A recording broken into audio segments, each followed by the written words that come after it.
Welcome to the Shock Therapy video series. In this series, we're going to start with some of the basic ideas of suspension setup and maintenance, and we're going to work our way into some advanced suspension geometry concepts and shock technology. What you're going to learn from the Shock Therapy video series is how to take your rider goals, where you're at as a rider, what you want to accomplish, if you want to increase your riding ability, if you want to practice certain maneuvers or learn certain maneuvers, how achieving those goals relates to suspension design and setup. So you'll be able to tune your sled and make the necessary changes to your snowmobile to make that type of riding a possibility.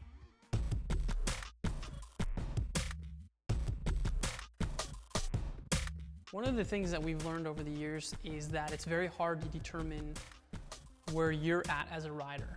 You know, how is my riding progressing? And at what point do I realize that what's holding me back is no longer my skill or the amount of practice that I can put into it, but the actual equipment and design of the snowmobile that I'm riding. And that's exactly what happened to us. We got to the point where we knew for a fact that what was holding us back was the equipment. It was the shocks that came on the sled, and it was the geometry or the suspension design on the snowmobile.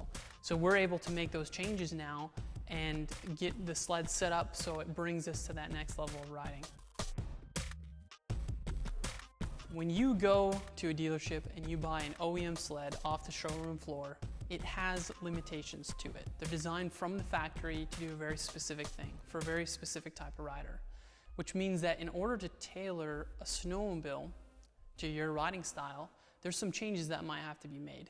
And we're going to talk about what those limitations are on an OEM sled and how to make changes to that so you can advance your riding. So one of the important things to understand about the equipment that comes on your snowmobile is that the OEMs design them for usually a beginner to maybe intermediate level rider.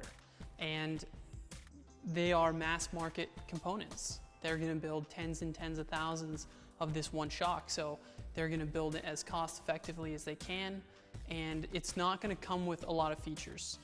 Even some of the shocks that come with the external reservoirs and the clickers, those added features really don't change the quality of the equipment that comes on your sled.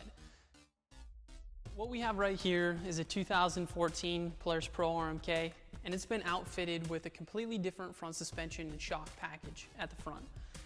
What I have in my hand is the Walker Evans OEM shock that came on here, and we're going to talk about some of the differences. This is an air shock, this is a coilover shock. This spring represents a spring rate. The spring rate is designed to hold the machine up. So this is really what creates the tension to keep the snowmobile at a certain ride height. In order to adjust the spring rate, we have this top nut, and it can be turned to add more tension to the spring, raise the ride height. It can be backed out to lower the spring tension and lower the ride height, making the ride feel softer. On an air shock, we do the exact same thing with air. It's the only difference. So we can increase the air pressure inside the air chamber, and it's going to raise the ride height and create a stiffer spring, and we can lower the air pressure. It's going to soften the front end, lower the spring rate, and it's going to feel much different. On a coilover shock, you have a very limited range of adjustability with the spring rate. It is not going to be very good for riders that are very outside of that specific rider weight that the spring was designed for. If this spring was designed for a 160-pound rider, anything over 180 pounds or under 140 pounds, you're going to not have enough adjustability to make this spring work. It really would have to be replaced. So an air shock has an unlimited range of spring rate adjustability. We can increase the air pressure in that spring rate to accommodate, you know, the heavier, larger riders and the really small, lightweight riders. And because of that feature, the shock can be tuned much closer to the individual rider. Some of the other differences that really distinguish aftermarket shocks from OEM shocks are things like valving. So valving is really what dictates how the shock is going to handle any type of bump or load. So if a load could be a side hill maneuver, that the whole sled is coming up on one side and loading that one shock.